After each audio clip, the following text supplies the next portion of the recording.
मीरा कहे मैं दास भाव रे, मीरा कहे मैं दास भाव रे, दीजो मति विसार, हरि मोरे जीवन प्राण आधार, हरि मोरे जीवन प्राण आधार।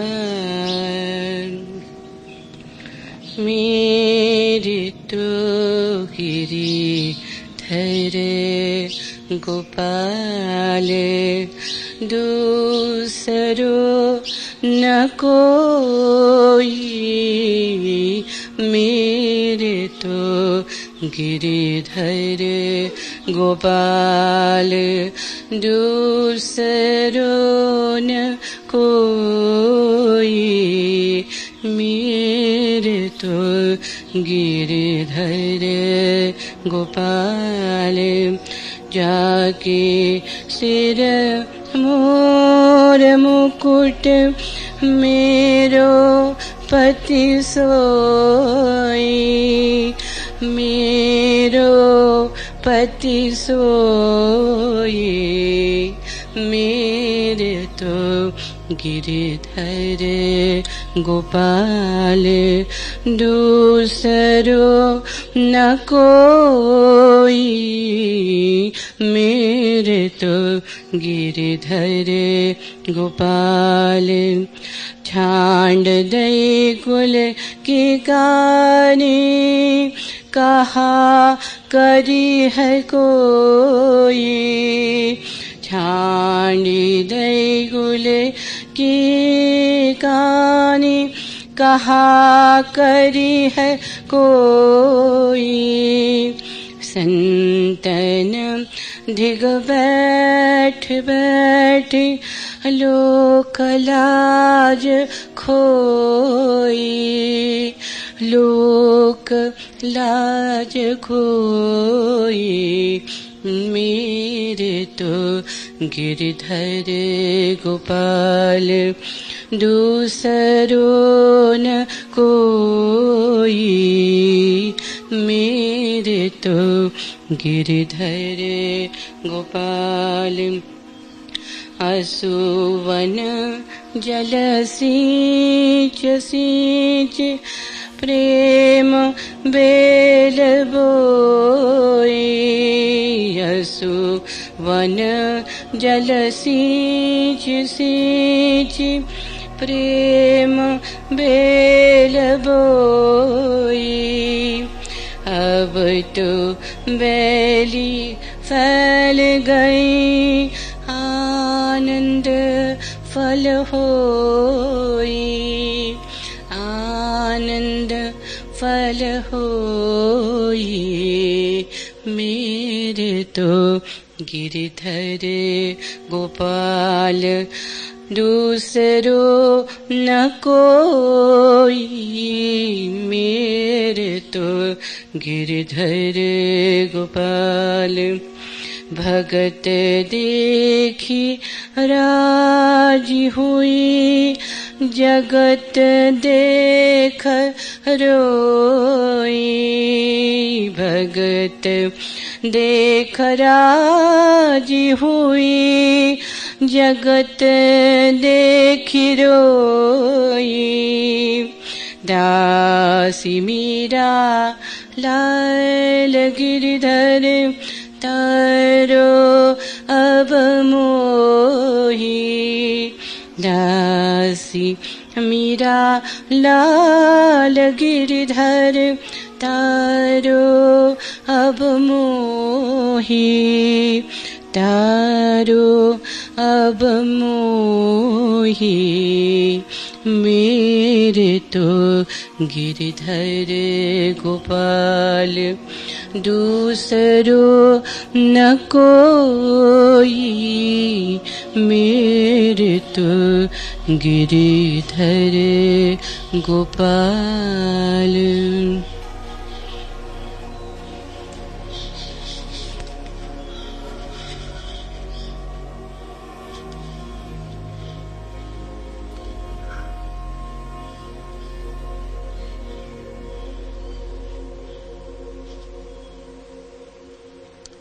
आओ प्रेम की एक झील में नौका विहार करें। और ऐसी झील मनुष्य के इतिहास में दूसरी नहीं। जैसी झील मीरा है, मानस सरोवर भी उतना स्वच्छ नहीं। और हंसों की ही गति हो सकेगी मीरा की इस झील में। हंस बनो तो ही उतर सकोगे इस झील में। हंस न बने तो न उतर पाओगे। हंस बनने का अर्थ है मोतियों की पहचान आंख में हो, मोती की आकांक्षा हृदय में हो। हंसा तो मोती चुगे, कुछ और से राजी मत हो जाना। क्षुद्र से जो राजी हो गया वो विराट को पाने में असमर्थ हो जाता है। नदी नालों का पानी पीने से जो तृप्त हो गया वो मानसरोवरों तक नहीं पहुंच पाता है, जरूरत ही नहीं रह जाती। मीरा की इस झील में तुम्हें निमंत्रण देता हूं। मीरा नाव बन सकती है। मीरा के शब्द तुम्हें डूबने से बचा सकते हैं। उनके सहारे पर उस पार जा सकते हो। मीरा तीर्थंकर है, उसका शास्त्र प्रेम का शास्त्र है। शायद शास्त्र कहना भी ठीक नहीं। नारद ने भक्ति सूत्र कहे, वह शास्त्र है। वहां तर्क है, व्यवस्था है, सूत्रबद्धता है। वहां भक्ति का दर्शन। मीरा स्वयं भक्ति है, इसलिए तुम रेखाबद्ध तर्क ना पाओगे। रेखाबद्ध तर्क वहां नहीं है। वहां तो हृदय में कौनती हुई बिजली है। जो अपने आसियाने जलाने को तैयार होंगे उनका ही संबंध जुड़ पाएगा। प्रेम से संबंध उन्हीं का जुड़ता है जो सोच विचार खोने को तैयार हो, जो सिर गंवाने को उत्सुक हो। उस मूल्य को जो नहीं चुका सकता है वो सोचे भक्ति के संबंध में, विचारे, लेकिन भक्त नहीं हो सकता। तो मीरा के शास्त्र को शास्त्र कहना भी ठीक नहीं। शास्त्र कम है, संगीत ज्यादा है।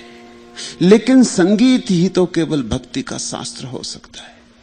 जैसे तर्क ज्ञान का शास्त्र बनता है, वैसे संगीत भक्ति का शास्त्र बनता है। जैसे गणित आधार है ज्ञान का, वैसे काव्य आधार है भक्ति का। जैसे सत्य की खोज ज्ञानी करता है, भक्त सत्य की खोज नहीं करता, भक्त सौंदर्य की खोज करता है। भक्त के लिए सौंदर्य ही सत्य है। ज्ञानी कहता है सत्य सुंदर है, भक्त कहता है सौंदर्य सत्य है। रविन्द्रनाथ ने कहा है ब्यूटी इज ट्रूथ, सौंदर्य सत्य है। रविन्द्रनाथ के पास भी वैसा ही हृदय है जैसा मीरा के पास। लेकिन रविन्द्रनाथ पुरुष है, गलते गलते भी पुरुष की अड़चने रह जाती। मीरा जैसे नहीं पिघल पाते। खूब पिघले, जितना पिघल सकता है पुरुष उतने पिघले, फिर भी मीरा जैसे नहीं पिघल पाते। मीरा स्त्री है। स्त्री के लिए भक्ति ऐसे ही सुगम है जैसे पुरुष के लिए तर्क और विचार। वैज्ञानिक कहते हैं मनुष्य का मस्तिष्क दो हिस्सों में विभाजित है। बाएं तरफ जो मस्तिष्क है वो सोच विचार करता है, गणित, तर्क, नियम, वहां सब श्रृंखलाबद्ध है। और दाईं तरफ जो मस्तिष्क है वहां सोच विचार नहीं है, वहां भाव है, वहां अनुभूति है, वहां संगीत की चोट पड़ती, वहां तर्क का कोई प्रभाव नहीं होता, वहां लयबद्धता पहुंचती है, वहां नृत्य पहुंच जाता है, सिद्धांत नहीं पहुंचते। स्त्री दाएं तरफ के मस्तिष्क से जीती, पुरुष बाएं तरफ के मस्तिष्क से जीता है। इसलिए स्त्री पुरुष के बीच बात भी मुश्किल होती, कोई मेल नहीं बैठता दिखता। पुरुष कुछ कहता है, स्त्री कुछ कहती है। पुरुष और ढंग से सोचता है, स्त्री और ढंग से सोचती। उनके सोचने की प्रक्रियाएं अलग है। स्त्री विधिवत नहीं सोचती, सीधी छलांग लगाती, निष्कर्षों पर पहुंच जाती। पुरुष निष्कर्ष पर नहीं पहुंचता, विधियों से गुजरता है, क्रमबद्ध एक एक कदम। प्रेम में कोई विधि नहीं होती, विधान नहीं होता। प्रेम की क्या विधि और क्या विधान। हो जाता है बिजली की कौंध की तरह। हो गया तो हो गया, नहीं हुआ तो करने का कोई उपाय नहीं। पुरुषों ने भी भक्ति के गीत गाए, लेकिन मीरा का कोई मुकाबला नहीं। क्योंकि मीरा के लिए स्त्री होने के कारण जो बिल्कुल सहज है वो पुरुष के लिए थोड़ा आरोपित सा मालूम पड़ता है। पुरुष भक्त हुए जिन्होंने अपने को परमात्मा की प्रेयसी माना, पत्नी माना, मगर बात कुछ अड़चन भरी हो जाती। संप्रदाय है ऐसे भक्तों का बंगाल में अब भी जीवित, जो पुरुष हैं लेकिन अपने को मानते हैं कृष्ण की पत्नी। रात स्त्री जैसा श्रृंगार करके कृष्ण की मूर्ति को छाती से लगा के सो जाते, मगर बात में कुछ बेहुदापन लगता है, बात कुछ जमती नहीं। ऐसा ही बेहुदापन लगता है जैसे कि तुम जहां जो नहीं होना चाहिए उसे जबरदस्ती बिठाने की कोशिश करो तो लगे। पुरुष पुरुष है, उसके लिए स्त्री होना ढोंग ही होगा। भीतर तो वो जानेगा ही कि मैं पुरुष हूं। ऊपर से तुम स्त्री के वस्त्र भी पहन लो और कृष्ण की मूर्ति को हृदय से भी लगा लो, तब भी तुम भीतर के पुरुष को इतनी आसानी से खो ना सकोगे। ये सुगम नहीं होगा। स्त्रियां भी हुई हैं जिन्होंने ज्ञान के मार्ग से यात्रा की, मगर वहां भी बात कुछ बेहूदी हो गई। जैसे ये पुरुष बेहूदे लगते और थोड़ा सा विचार पैदा होता है कि ये क्या कर रहे हैं, ये पागल तो नहीं है। ऐसे ही लल्ला कश्मीर में हुई। वो महावीर जैसे विचार में पड़ गई होगी, उसने वस्त्र फेंक दिए, वो नग्न हो गई। लल्ला में भी थोड़ा सा कुछ अशोभन मालूम होता है। स्त्री अपने को छिपाती है, वो उसके लिए सहज है, वो उसकी गरिमा है। वो अपने को ऐसा उघाड़ती नहीं, ऐसा उघाड़ती है तो वैश्या हो जाती। लल्ला ने बड़ी हिम्मत की, फेंक दिए वस्त्र। असाधारण स्त्री रही होगी, लेकिन थोड़ी सी अस्वाभाविक मालूम होती है बात। महावीर के लिए नग्न खड़े हो जाना अस्वाभाविक नहीं लगता, बिल्कुल स्वाभाविक लगता है। ऐसी ही बात है मीरा में जैसी सहज उद्भावना हुई है भक्ति की, कहीं भी नहीं है। भक्त और भी हुए, लेकिन सब मीरा से पीछे पड़ गए, पिछड़ गए। मीरा का तारा बहुत जगमगाता हुआ तारा है। आओ इस तारे की तरफ चलें। अगर थोड़ी सी भी बूंदें तुम्हारे जीवन में बरस जाएं मीरा के रस की, तो भी तुम्हारे रेगिस्तान में फूल खिल जाएंगे। अगर तुम्हारे हृदय में थोड़े से भी वैसे आंसू घुमड़ आए जैसे मीरा को घुमड़े, और तुम्हारे हृदय में थोड़े से राग बजने लगे जैसा मीरा को बजा, थोड़ा सा सही, एक बूंद भी तुम्हें रंग जाएगी और नया कर जाएगी। तो मीरा को तर्क और बुद्धि से मत सुनना। मीरा का कुछ तर्क और बुद्धि से लेना देना नहीं है। मीरा को भाव से सुनना, भक्ति से सुनना, श्रद्धा की आंख से देखना। हटा दो तर्क इत्यादि को, किनारे सरका के रख दो। थोड़ी देर के साथ मीरा के लिए पागल हो जाओ। ये मस्तों की दुनिया है, ये प्रेमियों की दुनिया है, तो ही तुम समझ पाओगे, अन्यथा चूक जाओगे। बहुत बार मौके आए जब मैं मीरा पे बोलता लेकिन टालता गया, क्योंकि मीरा पे कुछ बोलना कठिन है। महावीर पर बोलना बहुत आसान, बुद्ध पर बोलना बहुत आसान, पतंजलि पर बोलना बहुत आसान। मीरा पर बोलना बहुत कठिन, क्योंकि ये बात बोलने की है ही नहीं, ये बात तो होने की है, ये भाव की है। मीरा गुनगुनाई जा सकती है, मीरा पे बोलो क्या। मीरा गाई जा सकती है, मीरा पे बोलो क्या। मीरा नाची जा सकती है, मीरा पे बोलो क्या। इसलिए तुमसे कहता हूं, आओ इस गौरी शंकर पर चढ़े, प्रेम के गौरी शंकर पर। इस ऊंचाई पर पंख फैलाएं। केवल वे ही उड़ पाने में समर्थ होंगे जो तर्क का बोझ एक तरफ हटा के रख देंगे। मीरा के पास तुम्हें देने को बहुत है। मीरा एक मेघ है, जो बरस जाए तो तुम तृप्त हो जाओ। मीरा के साथ सारी यात्रा एक कदम में हो सकती। तर्क बहुत कदम लेता है क्योंकि विधि से चलता है। मीरा छलांग है। मीरा मस्ती से भरी हुई एक शराब लिए खड़ी है। रसास्वादन करो। मीरा शराब है, पियो। समझो कम, पियो ज्यादा। उसका तराना प्रेम का तराना है।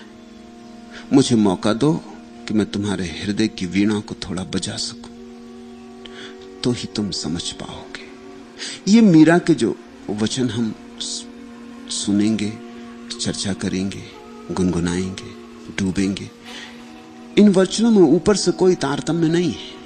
ये तो भक्त की अनुभूतियां हैं, लेकिन भीतर बड़ा तारतम्य है। ऊपर ऊपर कुछ ना दिखाई पड़ेगा कि इनमें क्या संबंध है। मीरा ने कोई रामचरित मानस नहीं लिखा है कि शुरू किया बालकांड से और चले।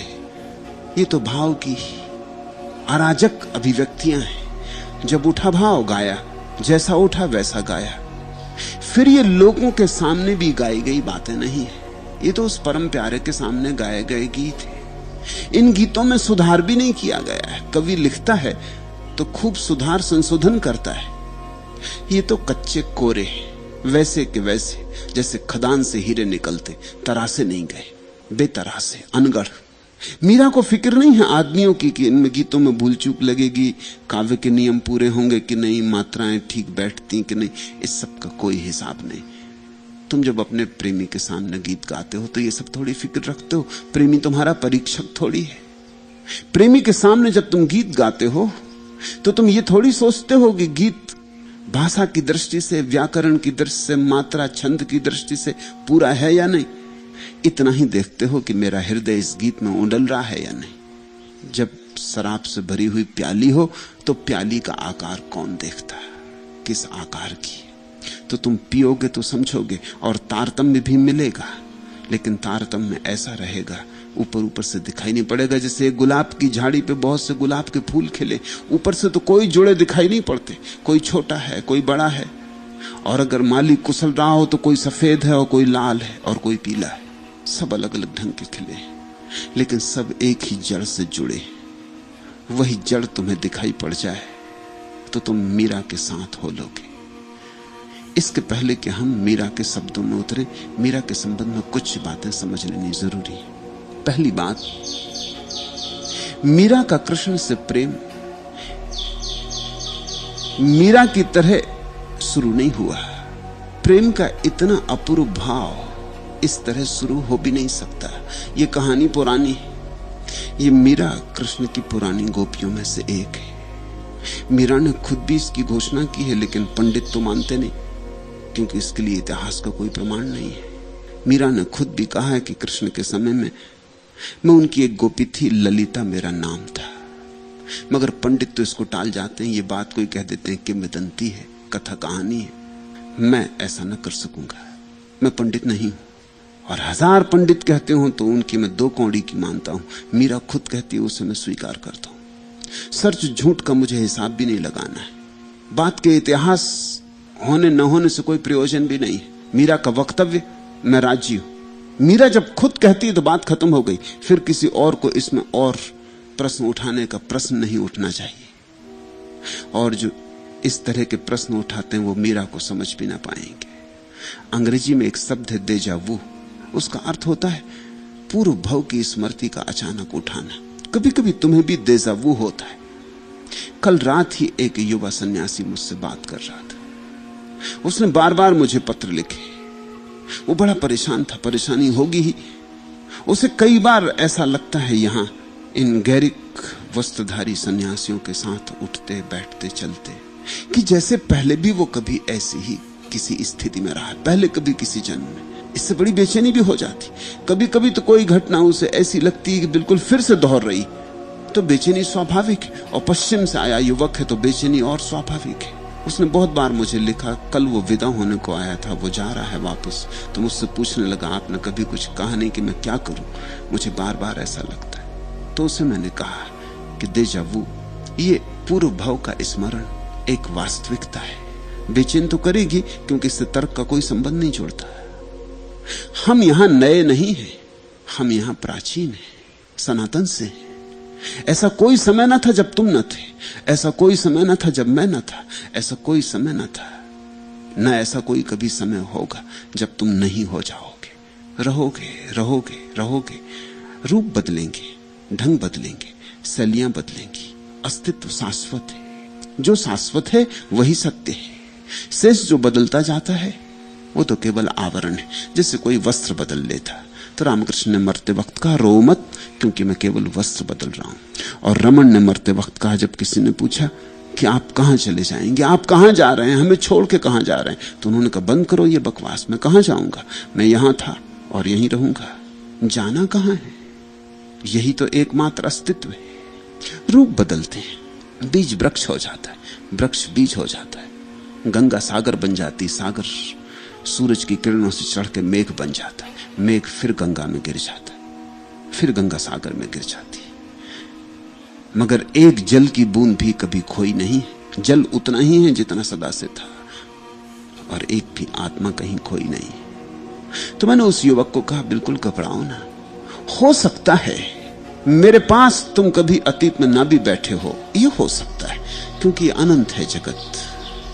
ये हो सकता है कि मेरा तुमसे मिलना कभी ना हुआ हो, लेकिन फिर भी ये बात पक्की है कि मेरे जैसे किसी आदमी से तुम्हारा मिलना हुआ होगा। तुमने किसी बुद्ध की आंखों में झांका होगा, तुम किसी सदगुरु के चरणों में बैठे होगे। फिर वो कौन था, मोहम्मद था कि कृष्ण की क्राइस्ट, इससे कोई फर्क नहीं पड़ता, क्योंकि सदगुरुओं का स्वाद एक है और उनकी आंखों का दृश्य एक है। तो कभी कभी अगर तुम बुद्ध के साथ रहे हो 2500 साल पहले, तो मेरे पास बैठे बैठे एक क्षण को तुम अभिभूत हो जाओगे। एक क्षण को लगेगा ये तो फिर वैसे ही कुछ हो रहा है जैसे पहले हुआ है।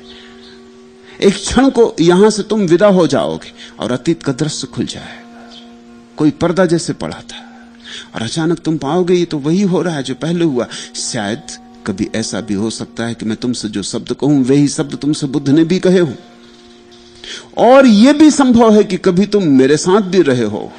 सभी कुछ संभव है, इस जगत में असंभव कुछ भी नहीं। मीरा ने कहा, मैं ललिता थी, कृष्ण के साथ नाची, वृंदावन में कृष्ण के साथ गाई।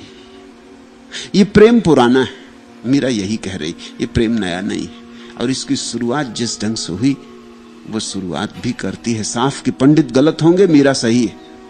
और पंडित कितने ही सही लगे फिर भी सही नहीं होते, क्योंकि उनके सोचने का ढंग ही बुनियाद से गलत होता है।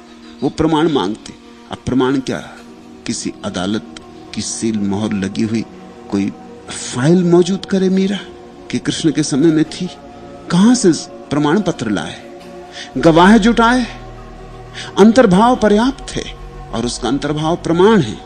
मीरा छोटी थी, 4-5 साल की रही होगी, तब एक साधु मीरा के घर मेहमान हुआ, और जब सुबह साधु ने उठ के अपनी मूर्ति, कृष्ण की मूर्ति छुपाया था अपनी गुदड़ी में, निकाल के जब उसकी पूजा की तो मीरा एकदम पागल हो गई। डेजावू हुआ, पूर्व भाव का स्मरण आ गया। वो मूर्ति कुछ ऐसी थी कि चित्र पर चित्र खुलने लगे। वो मूर्ति जो थी शुरुआत हो गई फिर से कहानी की, निमित्त बन गई, उससे चोट पड़ गई। कृष्ण की मूर्त फिर याद आ गई, फिर वे सांवला चेहरा, वे बड़ी आंखें, वे मोर मुकुट में बंधे, वे बांसुरी बजाते कृष्ण। मीरा लौट गई हजारों साल पीछे अपनी स्मृति में, रोने लगी, साधु से मांगने लगी मूर्ति, लेकिन साधु को भी बड़ा लगाव था अपनी मूर्ति से, उसने मूर्ति देने से इंकार कर दिया, वो चला भी गया। मीरा ने खाना पीना बंद कर दिया। पंडितों के लिए यह प्रमाण नहीं होता कि इससे कुछ प्रमाण मिलता है डेजावू का, लेकिन मेरे लिए प्रमाण 4-5 साल की बच्ची। हाँ, बच्चे कभी कभी खिलौने के लिए भी तरस जाते, लेकिन घड़ी 2 घड़ी में भूल जाते। दिन भर बीत गया, ना उसने खाना खाया ना पानी पिया, उसकी आंखों से आंसू बहते रहे, वो रोती ही रही। उसके घर के लोग भी हैरान हुए कि अब क्या करें, साधु तो गया भी, कहां उसे खोजें, और वो देगा इसकी भी संभावना कम है। और वो कृष्ण की मूर्त जरूर ही बड़ी प्यारी थी, घर के लोगों को भी लगी थी, उन्होंने भी बहुत मूर्तियां देखी थी, मगर उस मूर्ति में कुछ था जीवंत, कुछ था जागता हुआ। उस मूर्ति की तरंग ही और थी। जरूर किसी ने गढ़ी होगी प्रेम से, व्यवसाय के लिए नहीं, किसी ने गढ़ी होगी भाव से, किसी ने अपना सारी प्रार्थना, अपनी सारी पूजा उसमें ढाल दी होगी, या किसी ने जिसने कृष्ण को कभी देखा होगा उसने गढ़ी होगी। मगर बात कुछ ऐसी थी, मूर्ति कुछ ऐसी थी कि मीरा भूल ही गई, इस जगत को भूल ही गई। वो तो उस मूर्ति को लेकर रहेगी नहीं तो मर जाएगी। ये विरह की शुरुआत हुई 4-5 साल की उम्र में। रात उस साधु ने सपना देखा, दूर दूसरे गांव में जाके सोया था, रात सपना आया, कृष्ण खड़े हैं, उन्होंने कहा कि मूर्ति जिसकी हो उसको लौटा दे, तूने रख ली बहुत दिन तक, ये अमानत थी, मगर ये तेरी नहीं, अब तू नाहक मत ढो, तू वापस जा, मूर्ति उस लड़की को दे दे, जिसकी है उसको दे दे, उसकी थी, तेरी अमानत पूरी हो गई, तेरा काम पूरा हो गया, यहां तक तुझे पहुंचाना था वहां तक पहुंचा दे, बात खत्म हो गई। मूर्ति उसकी है जिसके हृदय में मूर्ति के लिए प्रेम है, और किसकी मूर्ति? साधु तो घबरा गया, कृष्ण तो कभी उसे दिखाई भी ना पड़े थे, वर्षों से प्रार्थना पूजा कर रहा था, वर्षों से इसी मूर्ति को लिए चलता था, फूल चढ़ाता था, घंटी बजाता था। कृष्ण कभी दिखाई ना पड़े थे। वो तो बहुत घबरा गया। वो तो आधी रात भागा हुआ आया, आधी रात आके जगाया और कहा मुझे क्षमा करो, मुझसे भूल हो गई। इस छोटी सी लड़की के पैर पड़े, इसे मूर्ति दे के वापिस हो गया। ये जो 4-5 साल की उम्र में घटना घटी, इससे फिर से दृश्य खुले, फिर प्रेम उमगा, फिर यात्रा शुरू हुई। ये मीरा के इस जीवन में कृष्ण के साथ पुनर्गठबंधन की शुरुआत है। मगर यह नाता पुराना था, नहीं तो बड़ा कठिन है। कृष्ण को देखा ना हो, कृष्ण को जाना ना हो, कृष्ण की सुगंध ना ली हो, कृष्ण का हाथ पकड़ के नाचे ना हो, तो लाख उपाय करो, तुम कृष्ण को कभी जीवंत अनुभव ना कर सकोगे। इसलिए जीता सद्गुरु ही सहयोगी होता है। तुम भी कृष्ण की मूर्ति रख के बैठ सकते हो, मगर तुम्हारे भीतर भाव का उद्रेक नहीं होगा। भाव के उद्रेक के लिए तुम्हारी अंतरकथा में कोई संबंध चाहिए कृष्ण से, तुम्हारी अंतरकथा में कोई समानांतर दशा चाहिए। मीरा का भजन तुम भी गा सकते हो, लेकिन जब तक कृष्ण से तुम्हारा कुछ अंतर नाता ना हो, तब तक भजन ही रह जाएगा। जुड़ ना पाओगे, हृदय ना मिलेगा, सेतु ना बनेगा। वो 4-5 वर्ष की उम्र में घटी छोटी सी घटना, संयोगिक घटना, और क्रांति हो गई। मीरा मस्त रहने लगी, जैसे एक शराब मिल गई। 2 वर्ष बाद पड़ोस में किसी का विवाह हुआ, और ये 7-8 साल की लड़की ने पूछा अपनी मां को, सबका विवाह होता है, मेरा कब होगा, और मेरा वर कौन है? और मां ने तो ऐसी मजाक में कहा, क्योंकि वो उस वक्त भी कृष्ण की मूर्ति को छाती से लगाए खड़ी थी, कि तेरा वर कौन है? ये गिरधर गोपाल, ये गिरधर लाल, यही तेरे वर हैं, और क्या चाहिए? ये तो मजाक में ही कहा था। मां को क्या पता था कि कभी कभी मजाक में कही गई बात भी क्रांति हो जा सकती है, और क्रांति हो गई। और कभी कभी कितनी ही गंभीरता से तुमसे कहा जाए कुछ भी नहीं होता, क्योंकि तुम्हारे भीतर कुछ छूते ही नहीं हो। तो छुए, बीज को पत्थर पे फेंक दोगे तो अंकुरित नहीं होता, ठीक भूमि मिल जाए तो अंकुरित हो जाता है।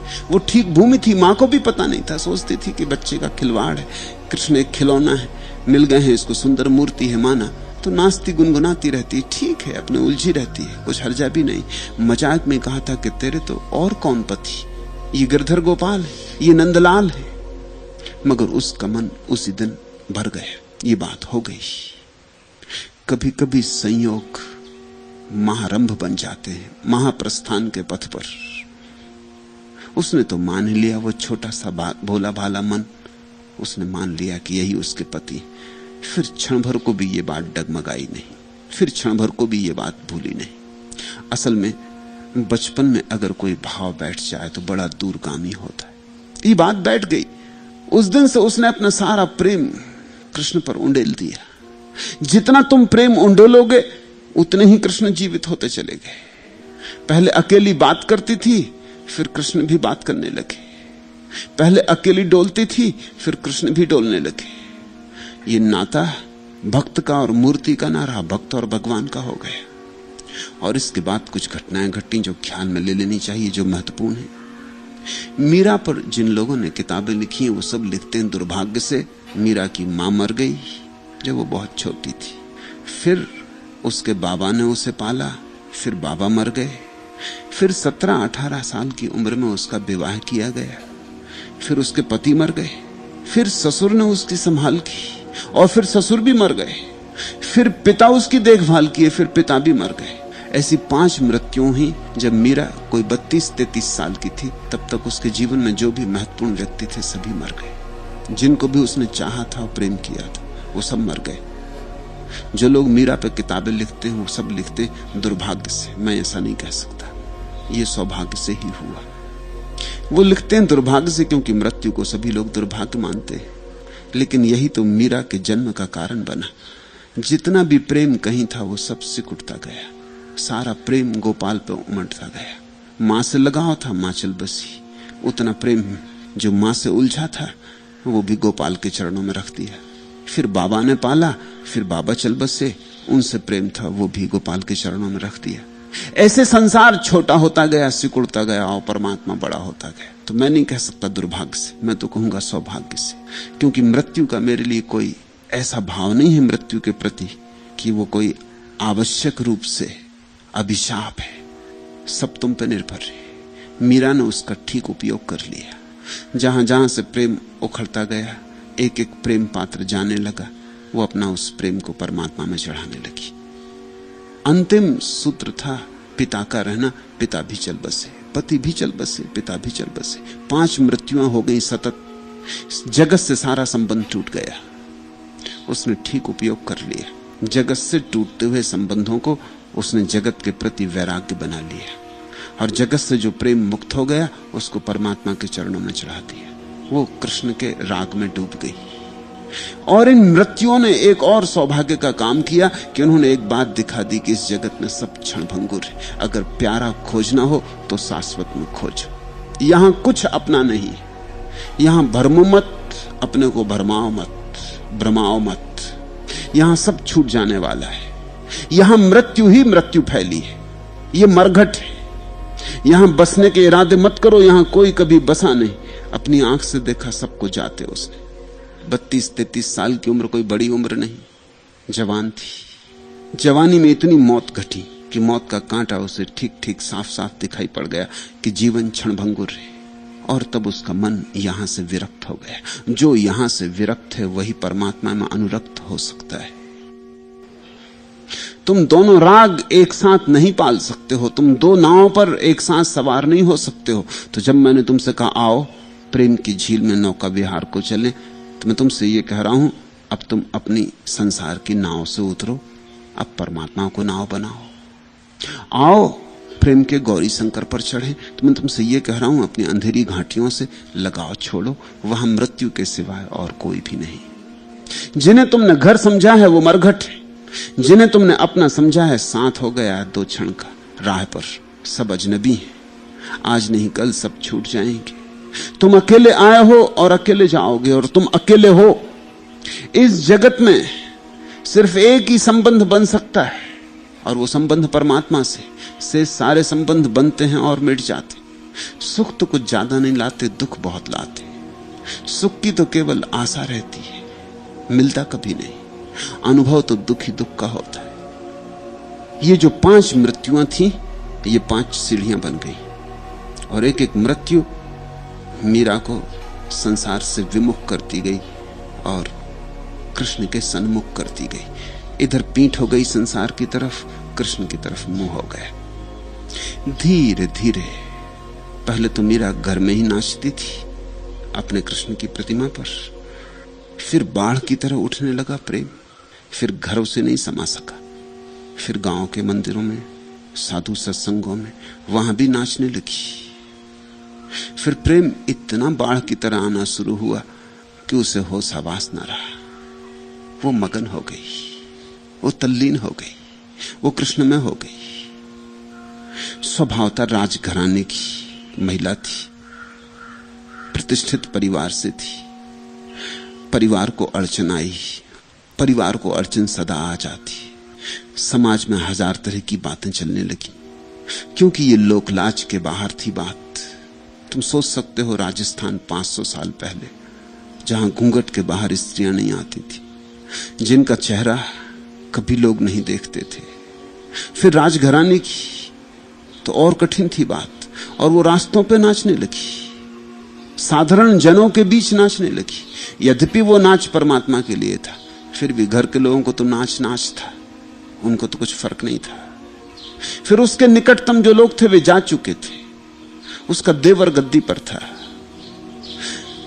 जहां जहां मीरा उल्लेख करेगी कि राणा ने जहर भेजा, कि राणा ने सांप की पिटारी भेजी, कि राणा ने सूली पर कांटे, सेज पर कांटे बिछवा दिए, उस राणा से याद रखना उसके देवर की तरफ इशारा। उसके पति तो चल बसे थे। उसके देवर थे ब्रिकमाजीत सिंह। वो क्रोधी किस्म का युवक था, दुष्ट प्रकृति का युवक था, और उसकी ये बर्दाश्त के बाहर था। और उसे मीरा की प्रतिष्ठा भी बर्दाश्त के बाहर थी। मीरा इतनी प्रतिष्ठित हो रही थी, दूर दूर से लोग आने लगे थे। साधारण जन तो आते थे उसके दर्शन को, संत साधु ख्याति उपलब्ध लोग भी दूर दूर से मीरा की खबर सुन के आने लगे थे। वो सुगंध उड़ने लगी थी, वो सुगंध कस्तूरी की तरह थी। जिनको भी नासापुटों में थोड़ा अनुभव था कस्तूरी की गंध का, वो चल पड़े थे। ये बड़ी हैरानी की बात है, देश के कोने कोने से लोग आ रहे थे, लेकिन परिवार के अंधे लोग न देख पाए।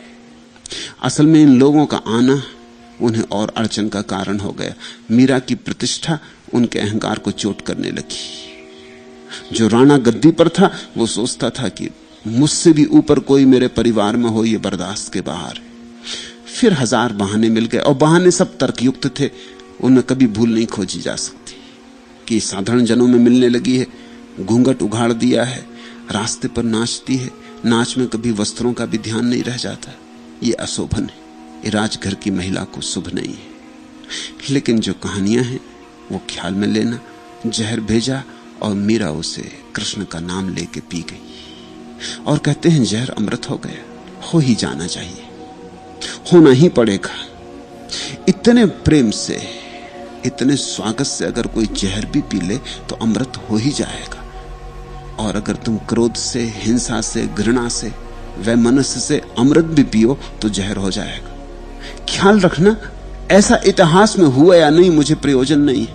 मैं तो इसके भीतर की मनोवैज्ञानिक घटना को तुमसे कह देना चाहता हूं, क्योंकि उसी का मूल्य है। अगर तुम्हारा पात्र भीतर से बिल्कुल शुद्ध है, निर्मल है, निर्दोष है, तो जहर भी तुम्हारे पात्र में जाकर निर्मल और निर्दोष हो जाएगा। और अगर तुम्हारा पात्र गंदा है, कीड़े मकोड़ों से भरा है, और हजारों साल, हजारों जिंदगी की गंदगी इकट्ठी, तो अमृत भी डालोगे तो जहर हो जाएगा। सब कुछ तुम्हारी पात्रता पर निर्भर है। अंततः निर्णायक ये बात नहीं है कि जहर है या अमृत, अंततः निर्णायक बात यही है कि तुम्हारे भीतर स्थिति कैसी है। तुम्हारे भीतर जो है वही अंततः निर्णायक होता है। मीरा ने देखा ही नहीं कि जहर है, सोचा ही नहीं कि जहर है। राणा ने भेजा है तो जो मिलता है प्रभु ही भेजने वाला है, राणा के पीछे भी वही भेजने वाला है, उसके अतिरिक्त तो कोई भी नहीं है, तो अमृत ही होगा। वो अमृत मान के पी गई। ये मान्यता इतना फर्क कर सकती है? तुम सम्मोहनविद से पूछोगे तो वो कहेगा हां। और सम्मोहनविद ही जानता है कि मनुष्य के मन के काम करने की प्रक्रिया क्या है। अगर किसी व्यक्ति को सम्मोहित कर दिया जाए और उसके हाथ में आग का अंगारा रख दिया जाए और सम्मोहित दशा में उससे कहा जाए कि एक ठंडा कंकड़ तुम्हारे हाथ में रखा है, तो आग का अंगारा भी उसे जलाता नहीं, क्योंकि उसका मन इस बात को स्वीकार करता है कि ठंडा कंकड़ है। अंगारा रखा रहता हाथ पर और चमत्कार घटित हो जाता, हाथ जलता नहीं। इस पर हजारों प्रयोग हो गए। इसी तरह तो लोग आग पे चलते हैं और जलते नहीं, वो भाव की दशा है। और इससे उल्टी बात भी हो जाती। सम्मोहित व्यक्ति के हाथ में उठा के कंकड़ रख दो, साधारण कंकड़, ठंडा कंकड़, और उससे कहो कि जलता हुआ कोयला रखा है तुम्हारे हाथ पर, वो एकदम फेंक देगा घबरा के। वो बेहोश है, वो एकदम फेंक देगा घबरा के। और चमत्कार तो ये कि उसके हाथ पे फफोला आ जाएगा, जैसे कि वो जल गया। जलने के पूरे लक्षण हो जाएंगे। इन घटनाओं में जो संतों के जीवन में भरी पड़ी है, मैं इसी मनोवैज्ञानिक सत्य की उद्घोषणा देखता हूं। मीरा ने स्वीकार कर लिया जहर अमृत की तरह, तो अमृत हो गया। तुम जैसा जगत को स्वीकार कर लोगे वैसा ही हो जाता है।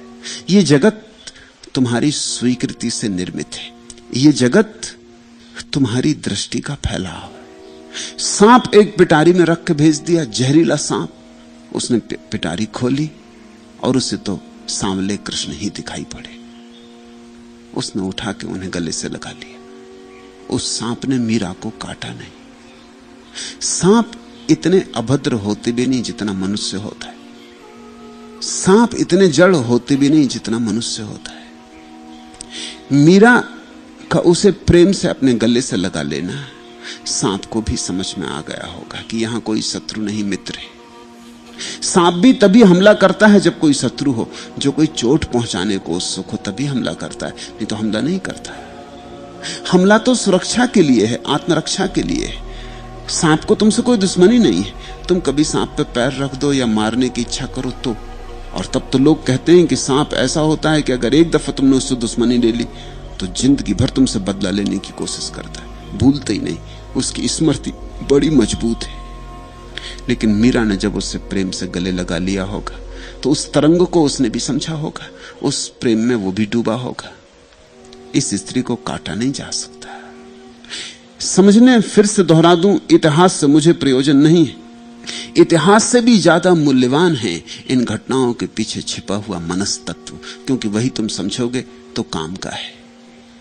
और चमत्कार भी इनमें कुछ नहीं है। ये चमत्कार दिखाई पड़ते हैं क्योंकि इनके पीछे का नियम हमारी समझ में नहीं आता। नियम सीधा साफ है, तुम जैसे हो करीब करीब ये जगत तुम्हारे लिए वैसा ही हो जाता है। तुम अगर प्रेमपूर्ण हो तो प्रेम की प्रतिध्वनि उठती, और तुमने अगर परमात्मा को सर्वांग मन से स्वीकार कर लिया है, सर्वांगीण रूप से, तो फिर इस जगत में कोई हानि तुम्हारे लिए नहीं।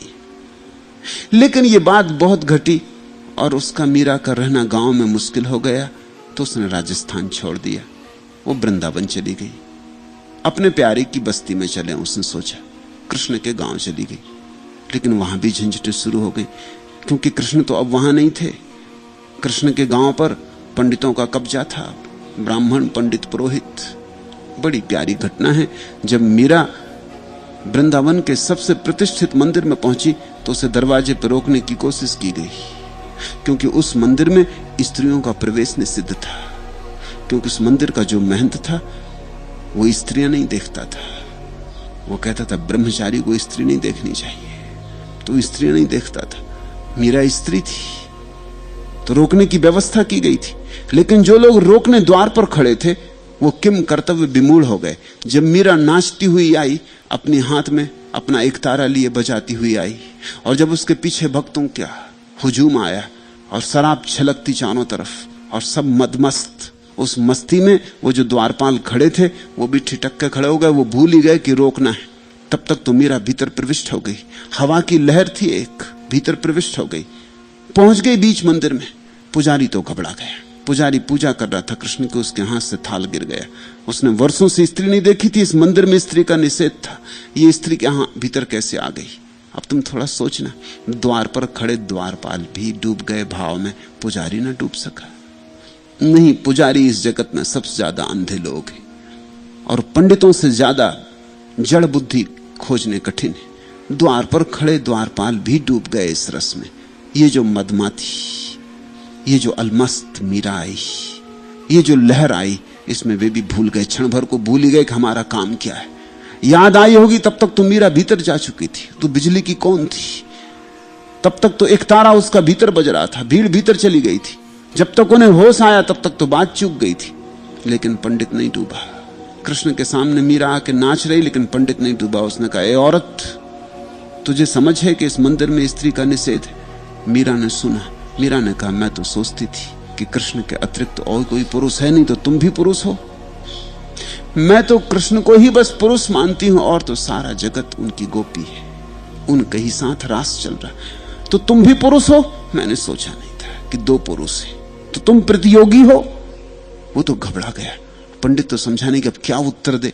पंडितों के पास बंधे हुए प्रश्नों के उत्तर होते, लेकिन ये प्रश्न तो कभी इस तरह उठा ही नहीं था, किसी ने पूछा ही नहीं था। ये तो कभी किसी ने मीरा के पहले कहा ही नहीं था कि दूसरा भी कोई पुरुष है, ये तो हमने सुना ही नहीं। तुम भी बड़ी अजीब बात कर रहे हो, तुमको ये वहम कहां से हो गया? एक कृष्ण ही पुरुष है, बाकी तो सब उसकी प्रेयसियां हैं। लेकिन अड़चनें शुरू हो गई। इस घटना के बाद मीरा को वृंदावन में नहीं टिकने दिया गया। संतों के साथ हमने सदा दुर्व्यवहार किया है। मर जाने पर हम पूछते, जीवित हम दुर्व्यवहार करते। मीरा को वृंदावन भी छोड़ देना पड़ा, फिर वो द्वारका चली गई। वर्षों के बाद राजस्थान की राजनीति बदली, राजा बदला। राणा सांगा का सबसे छोटा बेटा राजा उदय सिंह मेवाड़ की गद्दी पर बैठा। वो राणा सांगा का बेटा था और राणा प्रताप का पिता। उदय सिंह को बड़ा भाव था मीरा के प्रति। उसने अनेक संदेश वाहक भेजे कि मीरा को वापस लेवा लाओ। ये हमारा अपमान है, ये राजस्थान का अपमान है कि मीरा गांव गांव भटके, यहां वहां जाए। ये लांछन हम पर सदा रहेगा। उसे लेवा लाओ, वो वापस लौट आए। हम भूल चूकों के लिए क्षमा चाहते हैं। जो अतीत में हुआ हुआ, गए लोग पंडितों को भेजा, पुरोहितों को भेजा समझाने बुझाने, लेकिन मीरा सदा समझा के कह देती कि अब कहां आना जाना, अब इस प्राण प्यारे के मंदिर को छोड़ के कहां जाएं। वो रणछोड़ दास जी के मंदिर में द्वारका में मस्त थी। फिर तो उदयसी ने बहुत कोशिश की, 100 आदमियों का जत्था भेजा और कहा कि किसी भी तरह ले आना, ना आए तो धरना दे देना, कहना हम उपवास करेंगे, वहीं मंदिर पर बैठ जाना। और उन्होंने धरना दे दिया। उन्होंने कहा कि चलना ही होगा, नहीं तो हम यहीं मर जाएंगे। तो मीरा ने कहा फिर ऐसा है, चलना ही होगा तो मैं जाके अपने प्यारे को पूछ लूं, उनकी बिना आज्ञा के तो न जा सकूंगी, तो रणछोड़ दास जी को पूछ लूं। वो भीतर गई और कथा बड़ी प्यारी है और बड़ी अद्भुत और बड़ी बहुमूल्य। वो भीतर गई और कहते हैं फिर बाहर नहीं लौटी, कृष्ण की मूर्ति में समा गई। ये भी ऐतिहासिक तो नहीं हो सकती बात, लेकिन होनी चाहिए, क्योंकि अगर मीरा कृष्ण की मूर्ति में ना समा सके तो फिर कौन समाएगा। और कृष्ण को अपने में इतना समाया, कृष्ण इतना भी ना करेंगे कि उसे अपने में समा ले, तब तो फिर भक्ति का सारा गणित ही टूट जाएगा, फिर तो भक्त का भरोसा ही टूट जाएगा। मीरा ने कृष्ण को इतना अपने में समाया, अब कुछ कृष्ण का भी तो दायित्व है। वो आखिरी घड़ी आ गई महासमाधि की। मीरा ने कहा होगा या तो अपने में संभालो मुझे या मेरे साथ चल पड़ो, क्योंकि अब ये लोग भूखे बैठे हैं, अब मुझे जाना ही पड़ेगा। वो आखिरी घड़ी आ गई जब भक्त भगवान हो जाता है। यही प्रतीक है उस कथा में कि मीरा फिर नहीं पाई गई। मीरा कृष्ण की मूर्ति में समा गई। अंततः भक्त भगवान में समा ही जाता है। ध्यान रखना, इसे तथ्य मानकर सोचने मत बैठ जाना। ये सत्य है और सत्य तथ्यों से बहुत भिन्न होते, सत्य तथ्यों से बहुत ऊपर होते। तथ्यों में रखा ही क्या है, दो कौड़ी की बातें। तथ्य सीमा नहीं है सत्य की। तथ्य तो आदमी की छोटी सी बुद्धि से जो समझ में आता है उतने सत्य का टुकड़ा है। सत्य बहुत बड़ा है। मुझसे पूछो तो मैं कहूंगा ऐसा हुआ, होना ही चाहिए, नहीं तो भक्त का भरोसा गलत हो जाएगा। मीरा ने यही कहा होगा अब क्या इरादे, अब मैं जाऊं, और अब जाऊं कहां? या तो मेरे साथ चलो या मुझे अपने साथ ले लो। और अगर यह असंभव हो, क्योंकि तू असीम है मैं सीमित, कैसे तेरे साथ दौड़ पाऊंगी? तू विराट मैं क्षुद्र, तो कैसे तेरे साथ दौड़ पाऊंगी? कहां तक दौड़ पाऊंगी? मैं हूं जरा सी आपचू, मैं तो एक छोटा सा झरना हूं, जल्दी सूख जाऊंगी, किसी मरुस्थल में खो जाऊंगी। तेरे साथ कैसे दौड़ पाऊंगे? तो फिर दूसरा उपाय यह है, या मुझे हमकिनार कर या मुझे बेकिनार कर। या तो किनारे पे साथ लगा ले और या फिर मुझे अपने में डुबा ले, मुझे भी असीम बना ले। ऐसा ही मीरा ने कहा होगा, तू है मुहिते बेकरां, मैं हूं जरा सी आपचू, या मुझे हमकिनार कर या मुझे बेकिनार कर। और कृष्ण ने उसे बेकिनार कर दिया, क्योंकि हमकिनार तो किया नहीं जा सकता। छोटा सा झरना कैसे सागर के साथ दौड़ेगा? कहां तक दौड़ेगा?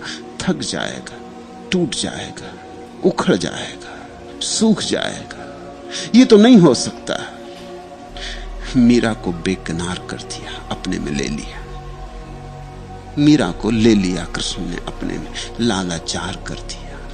वो जो वैराग्य में, संसार के वैराग्य में सूख गया था सब, वो जो परमात्मा के विरोह में, विरह में रोते रोते रोते रोते आंखें मरुस्थल जैसी हो गई थी, उसी निगाह में डूब गई होगी मीरा। एक क्षण भर को शाश्वत उतर आया होगा उस मूर्ति के बहाने। वे आंखें, मूर्ति की मुर्दा आंखें क्षण भर को जीवित हो उठी होंगी, एक बिजली कौंधी होगी। वे मूर्ति की पत्थर जैसी आंखें एक क्षण को पत्थर न रही होंगी, एक क्षण को सजीव झील बन गई होंगी। बस वो एक प्रेम की नजर उसे मुक्त कर गई होगी, देह से छुड़ा ले गई होगी। खुल गए होंगे उसके पंख अनंत आकाश में। अब मुझे दिया दिखा मौत से परे है क्या? जिंदगी का राज सब आस्कार कर दिया। होशियार को दिया एक जनूने जावदा, जो होशियार था उसको एक अनंत पागलपन दिया, उसको एक ऐसी बेहोशी दी जो कभी ना टूटे। मस्त उसे बना के फिर होशियार कर दिया। ये भी खूब गजब किया कि पहले मस्त बना दिया और फिर होशियार कर दिया। ये परमात्मा की शराब ऐसी है, पहले आदमी डूबता है फिर उबरता है, पहले बेहोश होता फिर होश आता। सागर का साथ हो जाए तो अपनी सीमाएं छूट जाती हैं। विराट से दोस्ती करो, असीम से दोस्ती करो, क्षुद्र से बंधोगे क्षुद्र रह जाओगे। जो जिससे दोस्ती करेगा वैसा ही हो जाता है। तुमने देखा रुपए पैसे का दीवाना धीरे धीरे रुपए पैसे जैसा ही हो जाता है। उसके चेहरे पे वही घिसे पिटे रुपए की झलक आने लगती। कामी आदमी के चेहरे पर काम की रुग्णता छा जाती, एक घृणित भाव समा जाता है। राम के प्रेमी को राम घेर लेता है। अंततः तुम्हारा प्रेम जिससे है वही तुम हो जाते हो। सोच समझ के प्रेम करना, होशियारी से दोस्ती बनाना, क्योंकि ये दोस्ती साधारण मामला नहीं है। मीरा ने दोस्ती कृष्ण से की और अंततः अगर उनकी मूर्ति में समा गई तो मुझे ये बात बिल्कुल ही ठीक ठीक मालूम पड़ती। ऐसा होना ही चाहिए, ऐसा होता ही है। अब मीरा के भजन, बसो मेरे नैनन में नंदलाल। मीरा कहती मेरी आंखों में बस जाओ नंदलाल, मेरी आंखों में तुम ही रहो, मेरी आंखें तुम्हारा घर बन जाएं। जागूं तो तुम्हें देखूं, सोऊं तो तुम्हें देखूं, आंख खोलूं तो तुम्हें देखूं, रात सपना देखूं तो तुम्हारा देखूं। ये मतलब है तुम्हें छोड़ूं ही ना, तुम मेरे भीतर रहने लगो। बसो मेरे नैनन में नंदलाल, मोहिनी मूरत सांवरी सूरत। ध्यान करना, भक्त की खोज सौंदर्य के माध्यम से परमात्मा की खोज। मोहिनी मूरत सांवरी सूरत। ये भी ध्यान रखना कि इस देश में हमने कृष्ण को, राम को सांवरा कहा है। कभी कभी पश्चिम के लोगों को हैरानी होती, गोरा क्यों नहीं कहा? कारण है, सांवरेपन में एक गहराई होती जो गोरेपन में नहीं होती। गोरापन थोड़ा सा उथला उथला होता है। गोरापन ऐसा ही होता है जैसे कि नदी बहुत छिछली छिछली तो पानी सफेद मालूम पड़ता है, जब नदी गहरी हो जाती तो पानी नीला हो जाता, सांवरा हो जाता। कृष्ण सांवरे थे ऐसा नहीं है। हमने इतना ही कहा है सांवरा कह के कि कृष्ण के सौंदर्य में बड़ी गहराई थी, जैसे गहरी नदी में होती जहां जल सांवरा हो जाता। ये सौंदर्य देह का ही सौंदर्य नहीं था, ये हमारे थे। रहे हो न रहे हो ये बात बड़ी बात नहीं, लेकिन सांवरा हमारा प्रतीक है इस बात का कि ये सौंदर्य शरीर का ही नहीं था, ये सौंदर्य मन का था। मन का ही नहीं था, ये सौंदर्य आत्मा का था। ये सौंदर्य इतना गहरा था, उस गहराई के कारण चेहरे पे सांवलापन था, छिछला नहीं था सौंदर्य, अनंत गहराई लिए था। मोहनी मूरत सांवरी सूरत, नैना बने विशाल। ये तुम्हारी बड़ी बड़ी आंखें सदा मेरा पीछा करती रहे, ये सदा मुझे देखती रहे, मुझ में झांकती रहे। मोर मुकुट मकराकृति कुंडल, ये तुम्हारा मोर मुकुट जिसमें सारे रंग समाये, वही प्रतीक है। मोर के पंखों से बनाया गया मुकुट प्रतीक है इस बात का कि कृष्ण में सारे रंग समाये। महावीर में एक रंग है, बुद्ध में एक रंग है, राम में एक रंग है, कृष्ण में सब रंग है। इसलिए कृष्ण को हमने पूर्ण अवतार कहा है। सब रंग है। इस जगत की कोई चीज कृष्ण को छोड़नी नहीं पड़ी है, सभी को आत्मसात कर लिया है। कृष्ण इंद्रधनुष है जिसमें प्रकाश के सभी रंग हैं। कृष्ण त्यागी नहीं। कृष्ण हिमालय नहीं भाग गए, बाजार में युद्ध के मैदान पर, और फिर भी कृष्ण के हृदय में हिमालय, वही एकांत, वही शांति, वही अपूर्व सन्नाटा। कृष्ण अद्भुत अद्वैत है। चुना नहीं है कृष्ण ने कुछ, सभी रंगों को स्वीकार किया है, क्योंकि सभी रंग परमात्मा के। मोर मुकुट मकराकृति कुंडल, अरुण तिलक दिए भाल, ये तुम्हारा लाल तिलक, ये तुम्हारे मछली के आकार के कुंडल, ये तुम्हारे मोर के अधर सुधारस मुरली राजती, ये तुम्हारे नीचे ओंठ पर रखी हुई मुरली। इससे और कोई सुंदर जगह तो बैठने को मिल भी नहीं सकती। अधर सुधारस मुरली राजती, और ये मुरली कोई साधारण नहीं, इससे तुम जब गाते हो तो सुधा बरसा देते हो, अमृत बहा देते हो। कृष्ण रंग है, राग है। महावीर में कोई राग नहीं है, महावीर संगीत शून्य है। कृष्ण जीवन के संगीत से भरे हैं। तो महावीर में वीतरागता की स्पष्टता है, स्वभावता, मेला है सभी रंगों का। स्वभावता महावीर के वक्तव्य बहुत तर्कयुक्त होंगे, क्योंकि एक ही रंग है, दूसरे रंग की बात ही नहीं है। कृष्ण के वक्तव्य विरोधाभासी होंगे, क्योंकि सभी रंग है, अनंत रंगों का मेला है। महावीर का स्वर बिल्कुल स्पष्ट है, कृष्ण के स्वर बेबूझ अटपटे। अधर सुधारस मुरली राजती, कृष्ण सेतु है संसार में और परमात्मा में। कृष्ण ने दोनों को जोड़ा है, इसलिए कृष्ण के संगीत सुनी रखी। ओंठ तो देह के हैं, लेकिन जो स्वर आ रहे हैं वो आत्मा से आ रहे हैं। ये अपूर्व सम्मिलन है। अधर सुधारस मुरली राजती और बैजंती माल, वह बैजंती माला पहने हुए हो। बैजंती माला 5 रंगों की बनती, 5 इंद्रियों ने जो दिया है, कृष्ण ने सभी को समाहित कर लिया है, समाविष्ट कर लिया है। कृष्ण ने आंख नहीं फोड़ी, कान नहीं रौंदे, हाथ नहीं काटे। कृष्ण ने इंद्रियों को नष्ट नहीं किया। कृष्ण इंद्रियों की सारी संवेदनशीलता को पचा गए। कृष्ण इंद्रियों के शत्रु नहीं है। कृष्ण में जीवन का निषेध नहीं है। जीवन का व्यक्ति मनुष्य जाति के इतिहास में खोजना कठिन है, क्योंकि कहीं ना कहीं कोई ना कोई चीज कम मालूम पड़ेगी। ईसाई कहते हैं जीसस कभी हंसे नहीं। क्यों? क्योंकि जीसस गंभीर है, कैसे हंस सकते? तो जीसस बड़े संगत है, कृष्ण खिलखिला के हंस सकते, और इससे उनकी गंभीरता में बाधा नहीं पड़ती। ये हंसना उनकी गंभीरता का खंडन नहीं होता। उनमें विरोध एक दूसरे को संभालते हैं, समृद्ध करते हैं। रखना, दुनिया का कोई भी संत कृष्ण जैसा रस से सरोबोर नहीं है।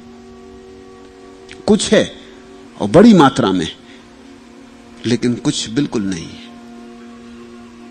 इसलिए हिंदुओं ने ठीक ही किया कि किसी और अवतार को पूर्ण अवतार नहीं कहा।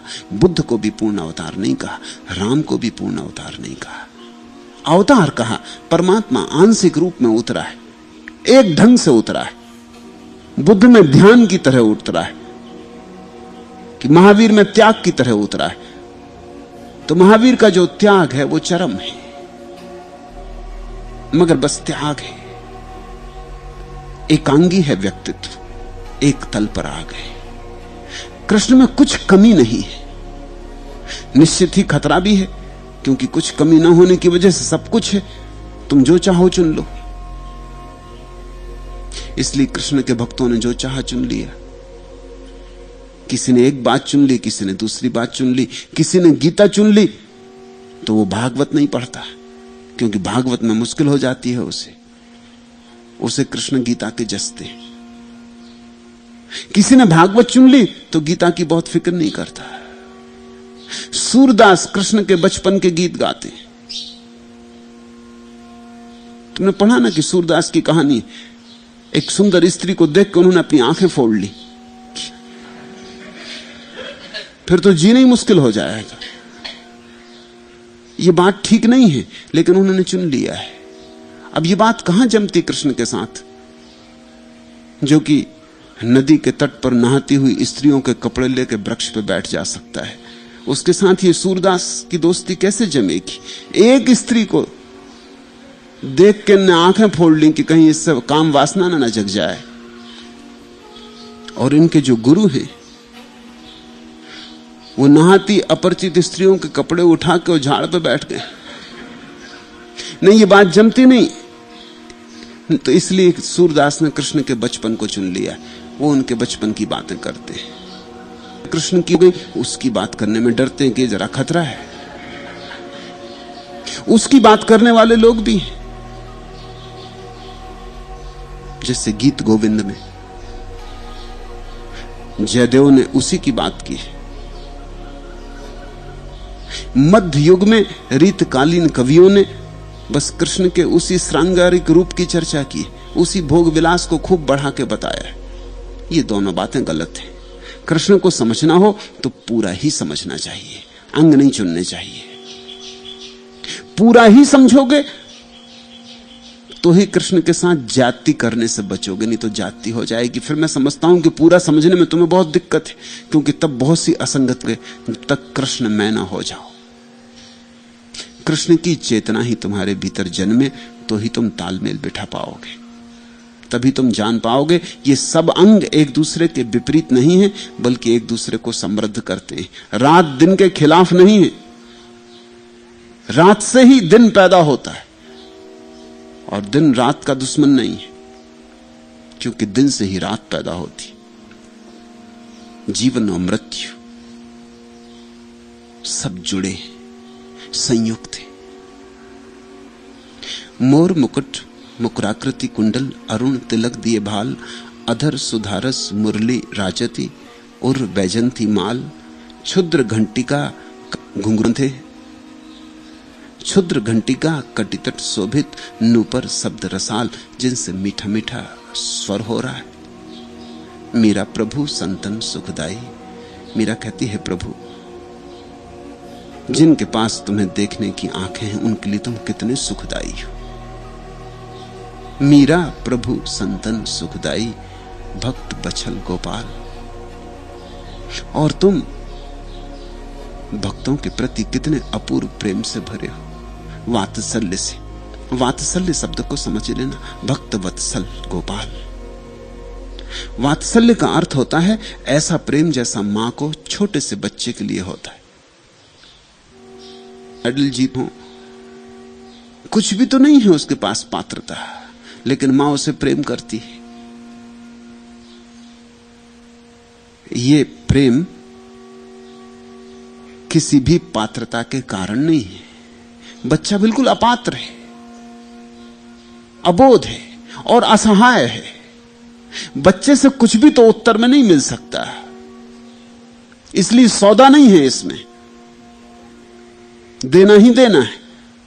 तो जब मीरा कहती है भक्त बछल गोपाल, तो वो ये कह रही कि मैं अपात्र हूं, मैं असहाय हूं, मेरी कोई योग्यता नहीं है, प्रत्युत्तर में देने को मेरे पास कुछ भी नहीं है।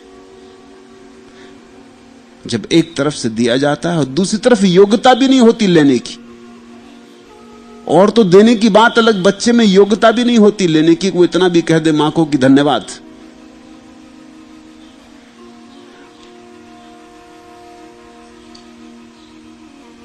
धन्यवाद भी देने की क्षमता भी उसकी नहीं, अभी बोल भी नहीं सकता। भक्त की दशा ऐसी ही है। लेकिन भक्त रो सकता, पुकार सकता, जैसे छोटा बच्चा पुकारता और रोता। भक्त का भरोसा रोने में और पुकारने में है। हम बुरे ही सही, अच्छा भी मिलेगा आपको कौन? और तुम्हारी आंख में जो अच्छा दिखाई पड़ सके वैसा हो भी कहां सकता है? तुम्हारी आंख में जो अच्छा उतर सके, तुम्हारी कसौटी पे जो कसा जा सके, ऐसा हो भी कहां सकता है? किसकी योग्यता, किसकी क्षमता कि परमात्मा की कसौटी पे उतर जाए और कह सके कि मैं ठीक पात्र हूं? ये तो अहंकार की ही घोषणा होगी। तो भक्त ये नहीं कहता, भक्त कहता है हम बुरे ही सही, अच्छा भी मिलेगा आप कौन। यूं नहीं करते हैं हर बात पे झगड़ा। देखो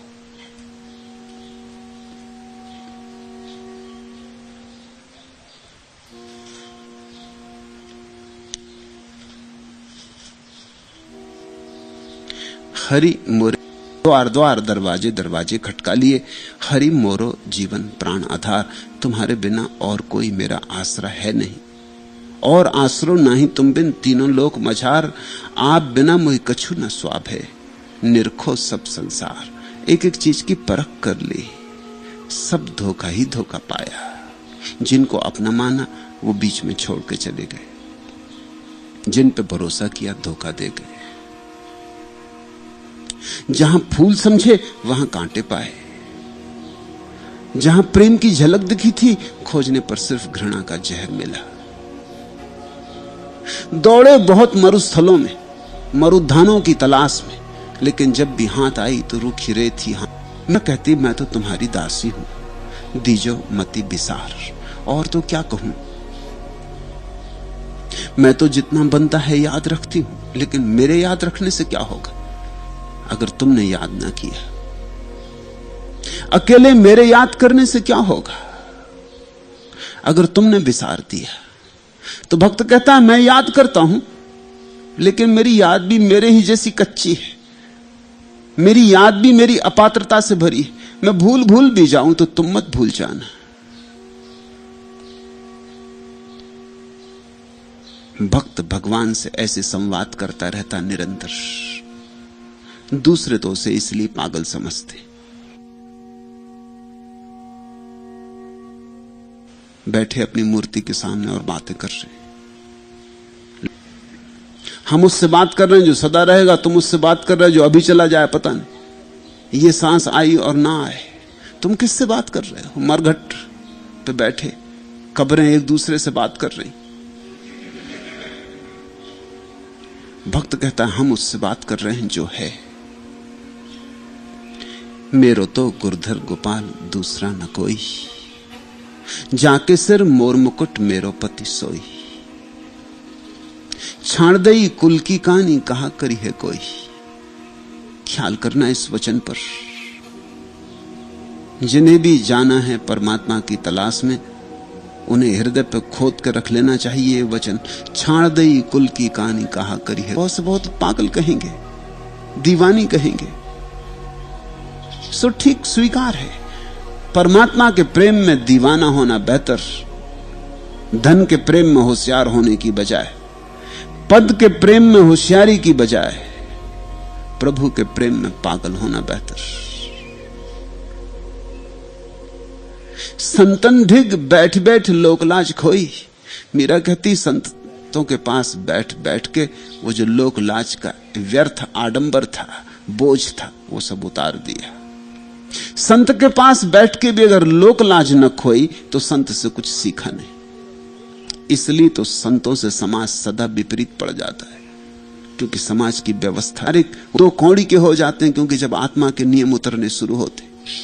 संतों के पास बैठ के भी अगर लोकलाज बनी रही और तुम होशियार बने रहे तो तुम बैठे ही नहीं, सत्संग हुआ ही नहीं। देह से गए होगे, आत्मा से नहीं पहुंचे। संतन ढिंग बैठ बैठ लोकलाज खोई, असुवन जल सींच सींच प्रेम बोल बोई।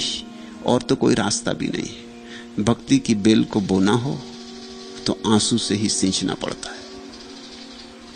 आंसू भक्त के लिए वैसे ही हैं जैसे ज्ञानी के लिए ध्यान। आंसुओं का वही मूल्य है भक्ति के मार्ग पर। अरण्य में भटके हैं, पुकार सकते हैं, शायद कोई आ जाए साथ दे, और जरूर साथ आता है। पुकार सच्ची हो, पुकार हार्दिक हो, पुकार पूरी हो। पुकार ऐसी ना हो कि देखें शायद आ जाए। शायद से भरी पुकार में कभी नहीं आता। इसलिए श्रद्धा अनिवार्य है भक्ति के मार्ग पर। ज्ञान के मार्ग पर प्रयोग हो सकता है, भक्ति के मार्ग पर प्रयोग नहीं है, वियोग है। भक्ति के मार्ग पर तो शुरुआत श्रद्धा से है, ज्ञान के मार्ग पर श्रद्धा अंतिम निष्पत्ति है। प्रयोग करो, करते करते अनुभव करो, अनुभव करते करते श्रद्धा आएगी। भक्ति के मार्ग पर श्रद्धा ना करो तो वियोग ही नहीं। मुश्किल थी। इधर आंसू भी बहे जाते थे, बेल का कुछ पता न चलता था। उधर लोग भी कहे जाते थे कि पागल हो गई, लेकिन अब कुछ अड़चन न रही। थोड़ी प्रतीक्षा तो करनी पड़ती। बीज बोते हो तो एकदम से तो नहीं लग जाता, पौधा एकदम से तो फल नहीं आ जाते, प्रतीक्षा करनी होती। ऐसे ही आंसुओं से सींचते सींचते प्रार्थना का फल एक दिन पकता है। अब तो बेल बढ़ गई, आनंद फल होई, और आंसुओं की द्वारा सींची गई बेल में ही आनंद के फल लगते। भगत देख राजी हुई, जगत देख रोई। मीरा कहती लोग मुझे पागल समझते हैं, और जब से मेरे जीवन में आनंद के फूल खिले मेरी उल्टी हालत हो गई। भगत देख राजी हुई, भगत देख राजी हुई, जगत देख रोई। लेकिन जब जगत को देखती हूं तो रोना आता है। रोना आता है लोगों पर कि बेचारे कितना तड़फ रहे हैं, और किसके लिए तड़फ रहे हैं? कचरे के लिए, कूड़ा करकट के लिए। तुम्हें तरस नहीं आएगा? कोई आदमी म्युनिसिपल घर के कचरे घर के पास बैठा हो, तड़फ रहा हो और कचरे में खोज रहा हो, तुम्हें रोना नहीं आएगा। तुम कहोगे पागल, इस कचरे में क्या मिलेगा, ये तू क्या कर रहा है, क्यों अपना जीवन गंवा रहा है? ठीक जिन्होंने जाना है परमात्मा को, तुम्हें देख के उन्हें भी ऐसी ही दया आती। भगत देख राजी हुई, जगत देख। दूसरा किनारा न हो तो जाने को तैयार हो, तुम्हारा हाथ काफी। तुम बीच मझधार में डुबा दो तो राजी हूं, क्योंकि तुम्हारे हाथ से डूब जाऊं तो उबर गई। दासी मीरा लाल गिरधर तारो अप मोही। भक्त एक ही बात कहता है अनेक अनेक ढंगों से, दूसरी बात वहां है भी नहीं। भक्ति का स्वर एक है। इन अलग अलग भजनों में अलग अलग बात नहीं कही गई। ये भजन अलग अलग है, लेकिन जो कहा गया वो तो एक ही।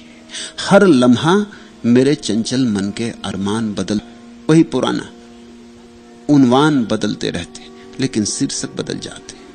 कायम है जहां में दो चीजें, एक हुस्न तेरा, एक इश्क मेरा। पूजा के मगर ए बुत तेरी सामान बदलते रहते हैं। दुनिया में दो ही चीजें शाश्वत हैं भक्ति में। कायम है जहां में दो चीजें, एक हुस्न तेरा, एक इश्क मेरा। एक परमात्मा का सौंदर्य और एक परमात्मा के भक्त का सौंदर्य के प्रति प्रेम। बस ये दो चीजें पक्की हैं। फिर इन दो के बीच बहुत कुछ घटता है, बहुत संवाद होते हैं।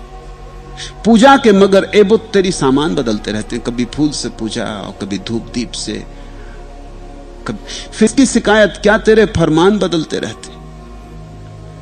और जब अपनी जिंदगी का लक्ष्य एक है, तेरी खिदमत, तेरी सेवा, तेरी पूजा, तेरी आराधना, तो क्या फर्क पड़ता है कि तू आदेश बदल देता। कभी कहता फूल लाओ, कभी कहता आंसू लाओ, कभी कहता ऐसा करो, कभी कहता वैसा करो, कभी कहता इधर बैठो, कभी कहता उधर बैठो। कोई फर्क नहीं पड़ता। जब जीस्त का अपना मकसद ही तेरी खिदमत करना ठहरा, फिर इसकी शिकायत क्या कीजिए, फिर इसकी शिकायत क्या, तेरे फरमान बदलते रहते हैं।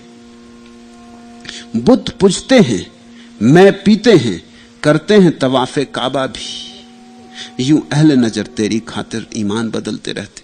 तू जो करवाए मस्जिद भेज दे, नहीं पड़ता। यूं अहले नजर तेरी खातिर ईमान बदलते रहते हैं।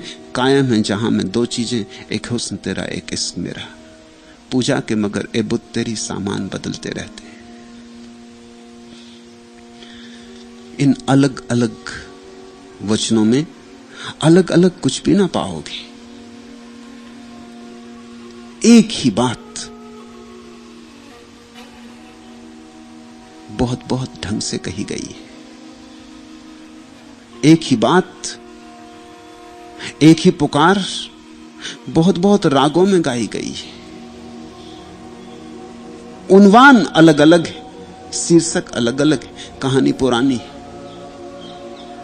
किस क्षण में रुच जाए, इसलिए हम ये गीत गाएंगे। ये अनेक अनेक गीतों की नावें एक ही दिशा में जा रही। ये अलग अलग रंग की होंगी, मगर गंतव्य एक है। आओ प्रेम की इस झील में नौका विहार करें। ऐसी झील तुम कहीं और ना पाओगे। हिम्मत की और हिम्मत के बिना काम नहीं होगा। ज्ञानी को इतनी हिम्मत की जरूरत नहीं, वो अपने ज्ञान पर थोड़ा भरोसा कर सकता है। भक्त को तो पूरी हिम्मत चाहिए, भक्त को तो पूरा साहस, उसका बल, साहस चाहिए होगा इस यात्रा पर जाने को। और सबसे बड़ा साहस है लोक लाज खोने का साहस। सबसे बड़ा साहस है संतों के ढिग बैठने का साहस। सबसे बड़ा साहस है पागलों की जमात में शामिल होने का साहस। मैं तुम्हें निमंत्रण देता हूं, ये पागलों की एक जमात है।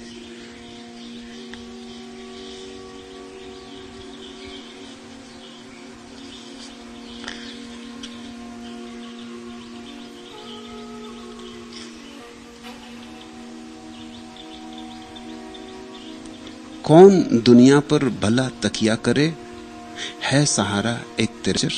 किस कदर दिलकश जलवा बाम का। आंख तो उठा कर देखो, किस सुंदर झील की तरफ मीरा ने इशारा किया है। आंख उठा के तो देखो, किस सुंदर झील की तरफ मैं इशारा कर रहा हूं। तू उठाकर देख तो अपनी नजर, किस कदर दिलकश जलवा बाम का। दुनिया पर बहुत भरोसा कर लिया, पाया क्या। कौन दुनिया पर भला तकिया करे, है सहारा एक तेरे नाम का।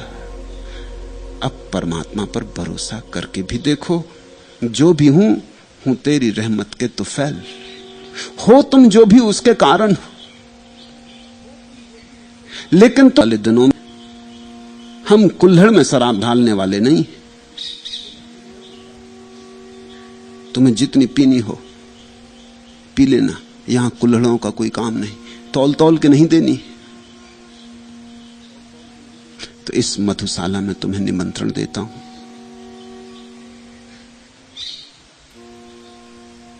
हिम्मत करो, थोड़ी सी हिम्मत, थोड़ी सी हिम्मत और अपूर्व घट सकता है। भक्त जब रोता है तो उसके रोने को तुम सिर्फ रोना मत समझना, दुख मत समझना। जिन फजाओं में जरूरत नहीं बालों पर की, गाहे गाहे हुई परवाज वहां मेरी है। मेरी हस्ती है तेरे दम से जहां मैं कायम, तेरी हस्ती का तकाजा है न जा मेरी है। कहलवाता है जो तू, बस वही कह सकता हूं। कहने को यूं तो भला मेरी जवा मेरी है। मेरी वीरानी को वीरानी सहरा न समझ। भक्त की उदासी को उदासी मत समझना, भक्त के विराग को विराग मत समझना। उसके विराग में परमात्मा का राग छिपा है। भक्त की उदासी में परमात्मा की तलाश छिपी है। और भक्त के आंसुओं को तुम विफलता के आंसू मत समझना। भक्त के आंसू परमात्मा को खोजते वियोग में एक नहीं बहुत जन्म बीत गए। वायदा वस्ल से उम्मीद जवां मेरी है, लेकिन मिलने का वायदा मुझे याद है और मैं जवान हूं और मेरी उम्मीद जवान है। मिलन होकर रहेगा, अनंत अनंत काल भी बीत जाए विरह में तो भी मिलन होकर रहेगा। ऐसी आस्था, ऐसी श्रद्धा भक्ति है।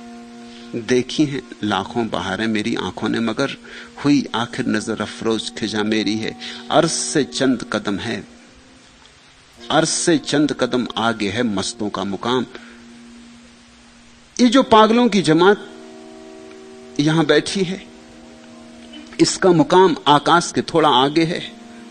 गाए गाए हुई परवाज वहां मेरी, धीरे धीरे तुम्हें मैं वहां ले चलूंगा जहां पंखों की भी जरूरत उड़ने के लिए नहीं रह जाती, जहां पंख भी उड़ने में बोझ हो जाते, जहां पंख भी तोड़ देने होते हैं, छोड़ देने होते हैं, पीछे गिरा देने होते हैं, जहां सब सहारे गिरा देने होते, जहां तुम बिल्कुल बेसहारा हो जाते हो, पंख भी सहारा नहीं बचता।